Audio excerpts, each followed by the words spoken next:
যেমন মদিনাতে ঘটনা ঘটল, এক ইহুদি আর এক মুনাফিকের মাঝে ঝগড়া। ইহুদি আর মুনাফিকের ভিতরে ঝগড়া, কিন্তু মুনাফিককে তার খবর তো মদিনার মানুষও জানে না, সাহাবীরাও জানেন না। মুনাফিক কে বা কারা, এদের খবর শুধু আল্লাহ তার নবীকে জানান। কারণ মুনাফিকের নেফাক হলো অন্তরের ভিতর, যার অন্তরে ঈমান নাই কিন্তু মুখে মুখে শুধু মুমিন। দ্বিমুখী আচরণ, মুখে মুখে একরকম, দিলের ভিতরে অন্যরকম। দিলের ভিতরে ঈমান নাই, মুখে নবী নবী নবী। আসেনি না নাই? আসেনি না নাই? দিলের ভিতরে ঈমান নাই, কিন্তু দুনিয়ার স্বার্থ হাসিলের জন্য, কোনো পথ পাওয়ার জন্য, কোনো টার্গেট নেওয়ার জন্য সে লেবাস ধরছে। মাঝে মাঝে হজও যায়, কিন্তু দিলের ভিতরে বিন্দু পরিমাণ ঈমান নাই। দিলের ভিতরে বিন্দু পরিমাণ ঈমান নাই, বরং ইসলাম নিয়ে তার বিদ্বেষ। লেবাস ধরছে। এই জিনিসটা আমরা বুঝি না, আমরা নিশ্চিতভাবে কাউরে বলতেও পারবো না। দিলের হালত শুধু একমাত্র জানেন কে? নবী জানেন। এটা আসতে কোন কেন? এতদিনে ওয়াজ শুনে আপনারা এটা যদি আসতে কোন আমার, তাহলে তো আমার সারা জীবনে ওয়াজ এখানে শেষ। মনের খবর জানেন শুধু কে? নবী জানেন। হ্যাঁ, আল্লাহু আলিমুম বিযাতিস সুদূর। অন্তরের খবর জাননেওয়ালা শুধুমাত্র কেবলমাত্র আল্লাহ। নবী পর্যন্ত জানেন না, তাহলে আমার দয়াল বাবা জানতে পারে না, আমার পীর বাবা জানতে পারে না। যদি এরম ধারণা রাখি, ঈমান থাকবে না। এজন্য অন্তরের খবর জানেন আল্লাহ। আল্লাহ শুধু তার হাবিবকে জানাইয়া দিতেন, বন্ধু অমুক লোকটা তোমার সামনে এসে হাত জোর করে দাঁড়ায়, নবী নবী করে তোমাকে জান দেয়, কিন্তু আমি আল্লাহ জানাইয়া দিলাম তার অন্তরে ঈমান নাই, সে মুনাফিক। মায়ার নবীও তার নামটা চিনে নিতেন, তারে চিনে নিতেন। জিব্রাইল মারফতে নবীকে জানানোর পর নবী চিনে নিতেন।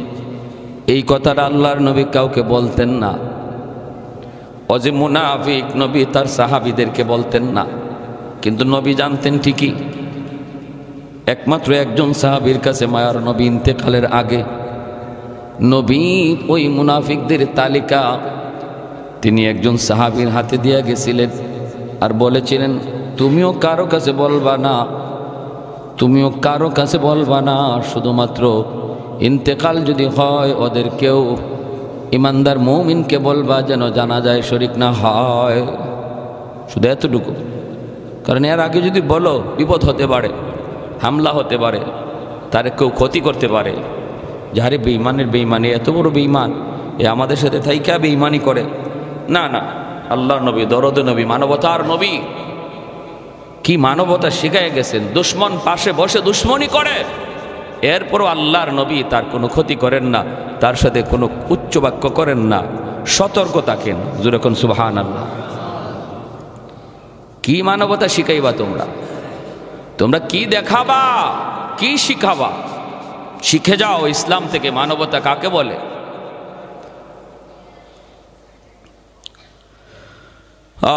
তো এরকম এক মুনাফিক আর এক ইহুদির মধ্যে লাগছে ঝগড়া। মুনাফিক তো নিজের মুসলমান পরিচয় দেয়, তাহলে তার তো কোনো টেনশন নাই।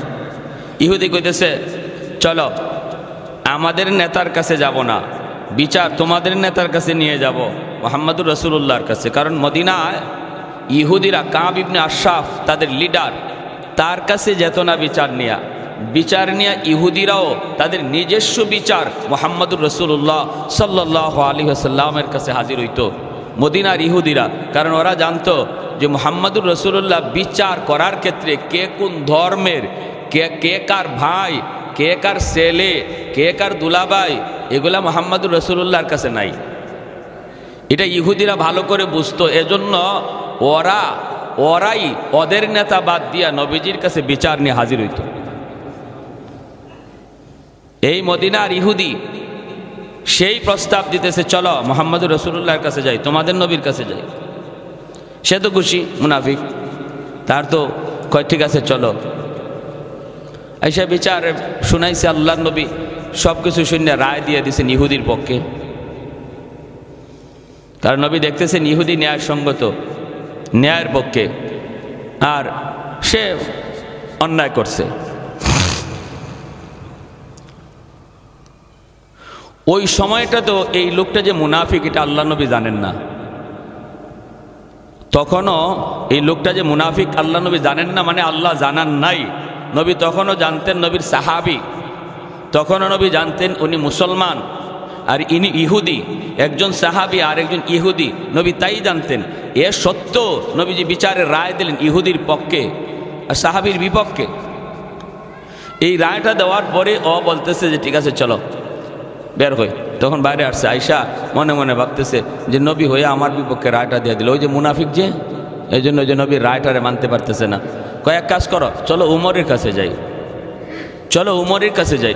কারণ ওর ধারণা হলো উমর কাফির কুফফারের ব্যাপারে খুব শক্ত মানুষ, মনে হয় উমরের কাছে লয়ে গেলে পরে বিচারের রায় আমার পক্ষে আসবে, চলো উমরের কাছে যাই। এ মানতেছে না, কয় না আমি এই রায় মানি না, আমাদের নবীর রায় মানি না, আমি উমরের কাছে যাব, চলো উমরের কাছে যাই। ইহুদি বেচারা এখন ঠিক আছে চলো যাই, তুমি আমার জিনিস যদি না দাও আমি তো জোর করে নিতে পারবো না, যার কাছে যাইতে বলবা তার কাছেই যাইতে হবে, কি করার, চলো যাই উমরের কাছে যাই। হযরত উমর ফারুক রাদিয়াল্লাহু তাআলা আনহুর কাছে আসলো। উমর ফারুক রাদিয়াল্লাহু তাআলা আনহুর কাছে আইসেই ওই ইহুদি আগে বলতেছে যে মামলা আপনার কাছে এনেছি, তবে মামলাটা এর আগে নবীর দরবারে ছিল, আপনাদের নবীর দরবারে। তারপর নবী যে রায় দিছেন কিন্তু রায়টা তার মনোভূত হইতেছে না, রায়টা আমার পক্ষে গেছে, এজন্য আপনার কাছে বিচার নিয়ে আসছে। বিচারটা হলো এই, আমাদের সমস্যাটা হলো এই। হযরত ওমর রাদিয়াল্লাহু তাআলা বলেন, কি ব্যাপার, বিচার নবীজির কাছে নিয়ে গেছিলেন নাকি? মুনাফিকরে বলতেছেন। বলে হ্যাঁ। হযরত ওমরও তখন জানেন সে মুসলমান। বিচার নবীজির কাছে গেছিল নাকি? বলে জি। বিচার নবী করেন নাই? বলে জি নবীজি করছেন, কিন্তু আমার বুঝে পড়ে না। তো হযরত ওমর বলেন, তো আমি বুঝে পড়ার ব্যবস্থা করতেছি, একটু বসো। এখানে বসায় তুই ভিতরে ঢুকছেন, ঢুকে তলোয়ারটা নিয়ে আইছেন। তলোয়ারটা আইনা একদম মুহূর্তের ভিতরে এক কুবে তোর কল্লা আলাদা। আর শুধু এতটুকু বলছেন, মুহাম্মদুর রাসূলুল্লাহ সাল্লাল্লাহু আলাইহি ওয়াসাল্লাম রহমতের নবীর বিচার যে মানতে পারে না তার বিচার এটাই উত্তম, এই বলে খতম শেষ। এখন তার আত্মীয় স্বজন যারা আছিল সব নবীজির কাছে বিচার নিয়ে আসছে। ওমর মুসলমানকে হত্যা করছে, জটিল মামলা, নবীর আদালতে হযরত ওমর খুনি, ওমরের বিরুদ্ধে খুনের মামলা। এত বড় জলিল কদর সাহাবী, আল্লাহর নবী চিন্তায় পড়ে গেলেন। শরীয়তের বিধি মোতাবেক খুনের বদলা খুন, আল কাতলু বিল কাতল, কেউ যদি কাউকে খুন করে তার বদলে তার খুন করতে হবে, তাহলে এটা কোরআনের আইন। হযরত ওমর ফারুক রাদিয়াল্লাহু তাআলা আনহুর বিরুদ্ধে রায় তো এমনই হবে। নবী চিন্তায় পড়ে গেছেন, মদিনার সমস্ত মানুষ চিন্তায় পড়ে গেল এখন কি হবে। ওমর আল্লাহর কাছে ফয়সালা চাইলেন, আল্লাহ তুমি উত্তম ফয়সালা করি, তুমি উত্তম ফয়সালা করো। আমি এটা বুঝছি, আমার নবীর বিচার যে মানতে পারে না তার বিচার এর চেয়ে ভালো হওয়ার কোনো আশা করা যায় না। করছেন আল্লাহ পাক সাথে সাথে পবিত্র কোরআনের আয়াত নাজিল করে জিব্রাইলকে পাঠায় বলতেছেন, যাও আমার বন্ধুকে জানায় দাও যারে হত্যা করা হয়েছে সে মুমিন নয়, সে মুনাফিক। আল্লাহ পরিচয় দিয়ে দিয়েছেন আর বলতেছেন উমরের বিচার যা করেছে এই বিচারের পক্ষে আল্লাহর রায় আছে। জোরে কোন সুবহানাল্লাহ। ওমর যে সিদ্ধান্ত নিয়েছে আল্লাহও তার একই সিদ্ধান্তে রাজি। এজন্য পবিত্র কোরআনের প্রায় 20-এরও উপরে অনেক জায়গায়, 21 থেকে 27টা জায়গায় হযরত ওমর ফারুক রাদিয়াল্লাহু তাআলা আনহু তিনি যে রায় দিয়েছেন, আরশের মালিক তিনি ওই রায় দিয়েছেন। সুবহানাল্লাহ, 1-2 জায়গা নয়। এজন্য ঈমান ভঙ্গের কারণ সমূহের মধ্যে উল্লেখযোগ্য একটা কারণ হলো, কেউ যদি নবীর সিদ্ধান্ত জানার পরেও এটা মানতে না পারে যে এটা মুহাম্মদুর রাসূলুল্লাহ সাল্লাল্লাহু আলাইহি ইসলামের সিদ্ধান্ত, এটা আমার নবীর রায়, এটা জানার পরেও যদি কেউ না মানে অথবা দিল থেকে মানতে না পারে, তাহলে তার ঈমান থাকবে না যাবে? ঈমান চলে যাবে, ঈমান চলে যাবে, ঈমান থাকবে না। এজন্য ঈমান ভঙ্গের কারণগুলা আজ 3টা জুম্মা যাবত আমি আপনাদেরকে অল্প অল্প করে শুনাইলাম। এর মধ্যে উল্লেখযোগ্য আরেকটা কারণ হলো, কোনো মানুষকে কেউ যদি শরীয়তের ঊর্ধ্বে মনে করে, কোনো মানুষকে কেউ যদি শরীয়তের ঊর্ধ্বে মনে করে, তাহলে তার ঈমান থাকে না, যায়, চলে যায়। সে যত বড় বুজুর্গ হোক, যত বড় আল্লাহওয়ালা হোক, সে যত বড় পীর হোক, যত বড় কুতুব হোক, আমার দৃষ্টিতে আমার পীর যত বড় কুতুব হোক, যদি আমি বলি আমার পীরের শরীয়ত লাগে না, তিনি শরীয়তের ঊর্ধ্বে, সাথে সাথে ঈমান চলে যাবে, সাথে সাথে। ওযু ভঙ্গের কারণ তো জানতেছি মোটামুটি, নামাজ ভঙ্গের কারণ, ঈমান ভঙ্গের কারণ কতবার কয়বার আলোচনা করি আর করবার শুনি। হ্যাঁ,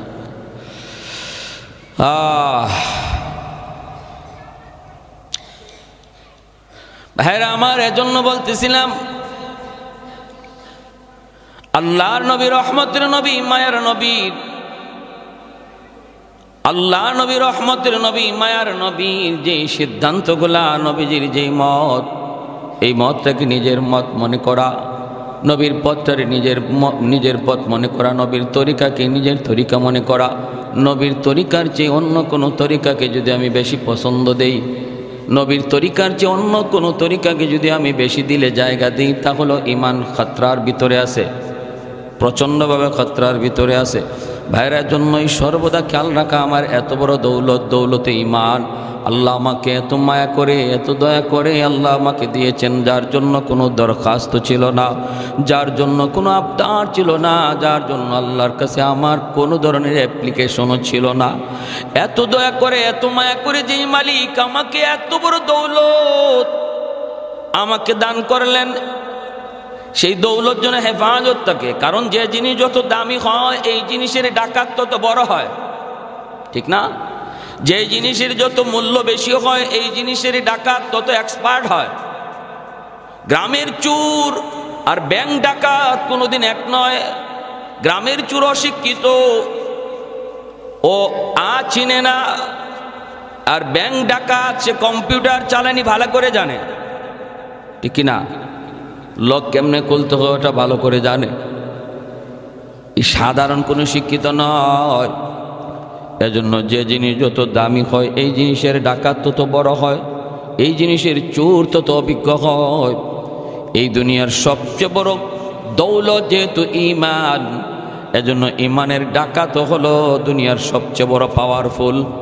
কারণ ঈমানের ডাকাত হলো ইবলিস, আর দুনিয়ার ডাকাত হাতে নাতে ধরা যায়।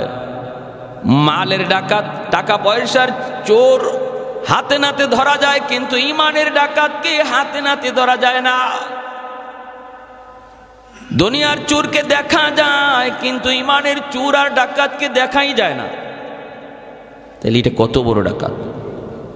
হ্যাঁ ভাইরা, আমার জন্য বলতেছিলাম একটু মনোযোগ দিয়া সর্বদা খেয়াল রাখবো, আমার আমলের ভিতরে যেন ইখলাস থাকে, আমার আমলের ভিতরে যেন নিয়ত ভালো থাকে, আমার আমলের ভিতরে যেন আল্লাহ রেজামন্দি থাকে, আল্লাহকে খুশি করা এই নিয়ত থাকে, লোক দেখানো ভাব যেন অন্তরের ভিতরে না থাকে।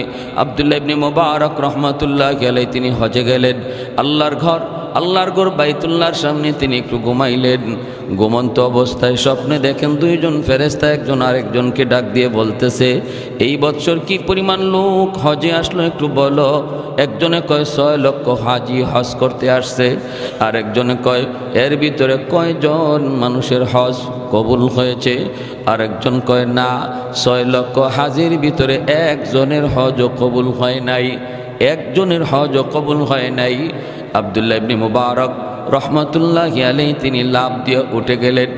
এত বড় বুজুর্গ, এত বড় মুহাদ্দিস, এত বড় মুজাহিদ, 6 মাস যিনি হাদিসের দরস দিতেন, 6 মাস যিনি জিহাদে থাকতেন, লাফ দিয়া ওইটা মাতাফির সামনে যায়া দাঁড়ায় আওয়াজ দিয়া কয়, ও আল্লাহর মেহমানেরা তাড়াতাড়ি করে তওবা ইস্তেগফারে বসে যাও, কারণ আমি স্বপ্ন যুগে দেখেছি বৎসর হাজির সংখ্যা হলো 6 লক্ষ, কিন্তু আমাকে এও জানানো হয়েছে, শোনানো হয়েছে 6 লক্ষর ভিতরে একজনের হজও কবুল হয় নাই।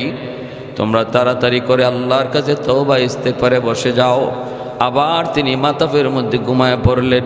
একই স্বপ্ন দেখতেছেন, আবারও ঘুম থেকে ওইটা আবার চিৎকার দিতে লাগলেন, কে কোথায় আছো, তাড়াতাড়ি করে তোমরা আল্লাহর গুণগানে লিপ্ত হয়ে যাও। আল্লাহ পাকের কাছ থেকে যদ্দূর জানলাম, যদ্দূর শুনলাম, কারো হজ কবুল হয় নাই। কারণ হজ কবুল হয় না নিয়তে যদি গরমিল থাকে। কেউ যদি মনে করে আমার হজ হাজি মানুষ নাম লাগানোর জন্য, আলহাজ লাগানোর জন্য, মানুষ আমাকে কি বলবে, এত পয়সা হয়েছে এখনো হজ করে না, হজ কবুল হবে? হারাম টাকা দিয়া যদি কেউ হজে যায় হজ কবুল হবে? হবে না। এজন্য কারো বুঝি হজ কবুল হয় নাই। তৃতীয়বার যখন তিনি ঘুমাইছেন তখন আবারও একই কথা স্বপ্নে দেখতেছেন। জিজ্ঞেস করলেন, একজন আরেকজনে জিজ্ঞাসা, কারো হজ কি কবুল হয়েছে? কয় না, কারো হয় নাই, তবে আল্লাহর একজন বান্দার খাতিরে আল্লাহ পাক 6 লক্ষ হাজির হজ আল্লাহ কবুল করে নিছে। কে গো সে কে? আব্দুল্লাহ ইবনে মুবারক ডাক দিয়া কয়, কে সে, কি তার পরিচয়? সে কি হজে আসছে? কয় না, সে হজই আসে নাই। সুবহানাল্লাহ, জোরে কোন না। সে হজই আসে নাই, অথচ তার উসিলায় হাজিদের হজ আল্লাহ কবুল করে। আব্দুল্লাহ ইবনে মুবারক কয়, নাম কি তার? বাড়ি কোথায়? তারে কি পাওয়া যাবে? কয় হ্যাঁ পাওয়া যাবে, তার বাড়ি হলো দামেস্ক। নাম কি তার? কয় নাম হলো আলী ইবনে মাফ। হযরত আব্দুল্লাহ ইবনে মুবারক তিনি আর দেরি করলেন না, সোজা তার খুঁজে দামেস্কে চলে গেলেন। দামেস্কে চলে গিয়া বাজার ঠিকানা সবকিছু তিনি স্বপ্ন যুগে লইলেন। মানুষকে জিজ্ঞেস করেন, আলী ইবনে মাফকে চিনোনি? মানুষে কয়, এই নামে যদি কোনো মানুষ থাকে সে তো সাধারণ একজন মানুষ। সামনে যায় দেখেন বাজারের এক কোনায় রাস্তায় বসে বসে মানুষের জুতা কালি করে।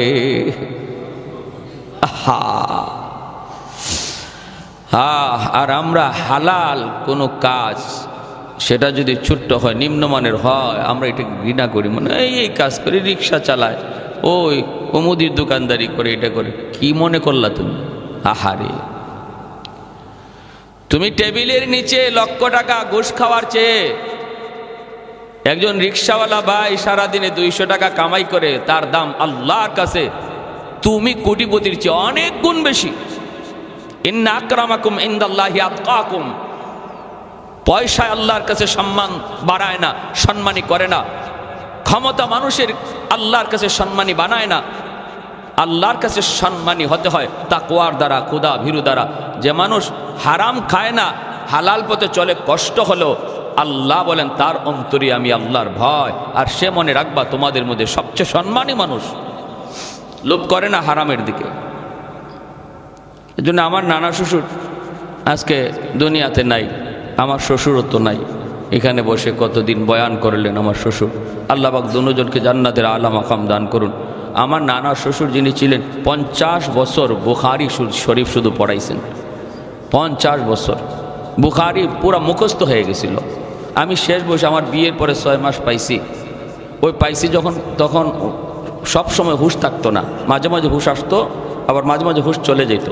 যখনই হুশ আসতো তখনই বলতেন, ভাই আমি একটু সূরা ইউসুফের তফসিরটা করি, তুমি একটু সৈন্য দেখো আমার হয় কিনা। সূরা ইউসুফের তফসির কইয়া একটা আয়াত পড়ছেন, এরপরে ঘন্টা চইলা যায় খালি হাদিস পড়তেছেন, খালি হাদিস পড়তেছেন। মনে হইতেছে হাফেজ সাহেবরা যেভাবে কোরআন তেলাওয়াত করে এভাবে উনি হাদিস পড়তেন। মাঝে মাঝে নামাজে কোরআন তেলাওয়াত করতে যায় পেছ লাগে যেত, কোরআন তেলাওয়াতের ভিতরে হাদিস ঢুকে যেত, ওনার খবর হইতো না, খবরই থাকতো না, এত মুখস্থ ছিল হাদিস। তো উনি বলতেন যে হালাল রিজিক, হালালভাবে রুজি কামাই করা, রিজিক তালাশ করা, সেটা যদি তুমি যাও, সেটা যদি লঞ্চের মধ্যে বুট বিক্রেতাও হয়। মাঝে মাঝে উনি করতেন, লঞ্চে বসছেন, দেখছেন একটা লোক বুট বেচতেছে, আনছেন ডাক দিয়ে, বাবা এদিকে আসো। খুব মায়া করতেন তারে, খুব মায়া করতেন। বুট বেচে, চানাচুর বেচে, এই বেচে খুব মায়া, আসে আনতে, আনলে 10 টাকার আমার বুট দাও, 5 টাকার চানাচুর দাও।